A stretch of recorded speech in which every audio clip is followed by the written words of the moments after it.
now here we are at the sacred place of Kedarnath. Kedarnath is one of the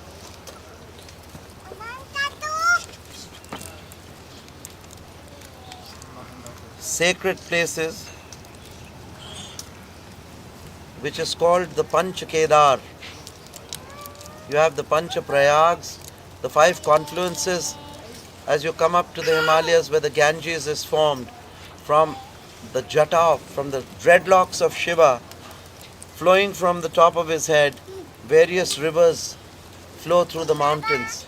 The whole of the Himalayas is said to be Shiva's form and his hair spread out, from which the various confluences form.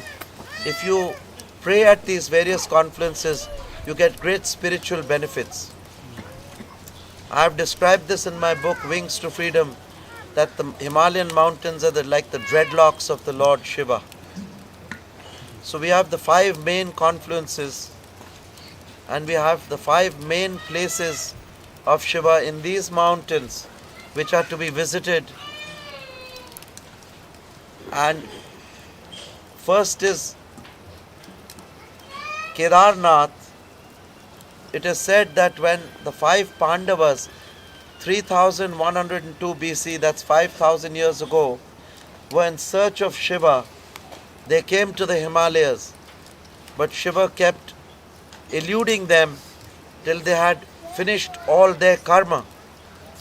So he went and he took the form of a huge Kedar. Kedar means the sacred Nandi bull.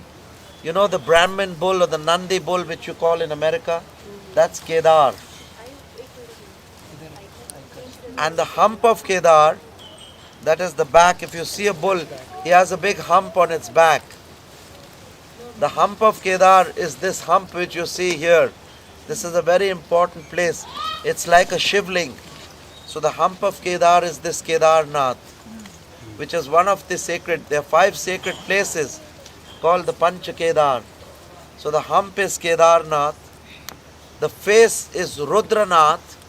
There are 5 places, but they are very severe treks. And we cannot go with this equipment. You have to be much younger and it won't finish in a week.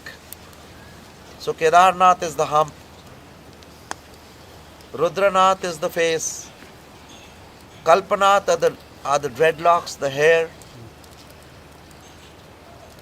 Tunganath are the arms.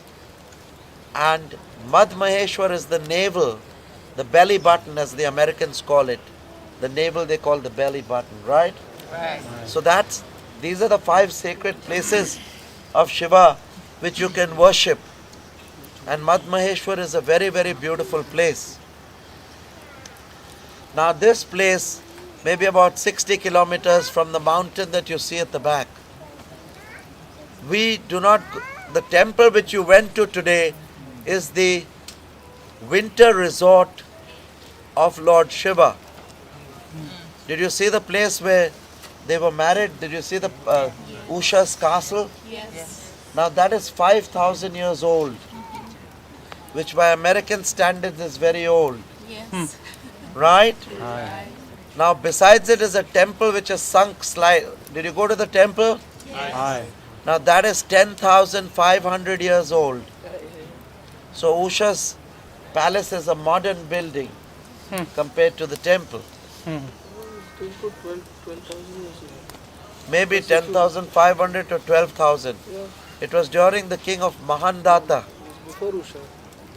much before. 50 decades at least. As much as Krishna, and 5,000 years before us was Krishna's. 5,000 years before Krishna was Mahandata, maybe a little before Ram also. Yeah. So it that was goes into 13. It was prehistory. India is so old, yet the Americans insist on Egyptology and Greekology, and the mother of Greek is India, Sanskrit. Do you all know that? Aye. But the American researchers failed to see this, that the Egyptians were taught all their spiritual knowledge by the Ethiopians of Addis Ababa.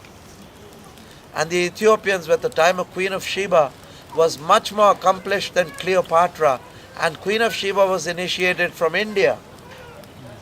So they got the knowledge. India gave it to Ethiopia and Ethiopia gave it to Egypt. So recent is Egypt. Now, the story of this place belongs to the great Mahandata. He must be one of the 7 rishis now in the sky. He has evolved with such rapidity. He did not, they say in those days, take birth from the womb of his mother. It was not an immaculate conception, but it was a super immaculate conception. He just moved out from the chest of his father. He was just moved out. His father gave himself up knowingly. Maybe it was painless. He opened out his heart and out came Mahandata. That means a veritable Lord Shiva himself. How many of you, when you went to the Aarti today, did all of you go or only some of you? How many of you saw the Shivling? Did you see the Shivling? Yes. Yes. Now Himalayas is very vast. It's a range of 1,800 miles of peaks ranging from 18 to 27 to 30,000 feet high. Like you have the big peak Everest, the tallest over 29,000. Then you have Nanda Devi, Kanchenjunga, K2, Kailash, 25,000 plus. So this is the sacred land. And what I would advise you when you get up early in the morning, instead of going to the temples, the mountains are the yogis who have meditated for so long that they have become gods, frozen into the mountains. The mountains are the guardians, the Nath yogis are the mountains. So pray to them as Shiva, take your incense stick and say Om Namah Shivaya, Shiva Soham Hamsai Shri Guru Lingayam Namah Shivaya, Karpura Gauram Karunavataram. So treat the Kedarnath mountain as Shiva, because you have places to see which are very important. Tomorrow we are going to Triyogi Narayan, where Shiva and Parvati were married. You see, these are legends, traditions which have reality, but they are lost in the night of prehistory. Maybe the previous world cycles before this world cycle. अकाल मृत्यु हरणं सर्वव्याधि विनाशनम्